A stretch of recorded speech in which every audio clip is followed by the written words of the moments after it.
तर मित्रांनो, काल झालेल्या मॅचमध्ये इंडियन प्रीमियर लीग 2024-44 व सामना लखनौ सुपर जायंट्स आणि राजस्थान रॉयल यांच्यात लखनौच्या एन्का क्रिकेट स्टेडियमवर खेळला गेला।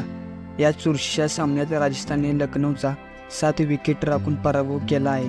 तत्पूर्वी राजस्थान रॉयल्सचा कर्णधार संजू सॅमसनने नाणेफेक जिंकून प्रथम गोलंदाजी करण्याचा निर्णय घेतला।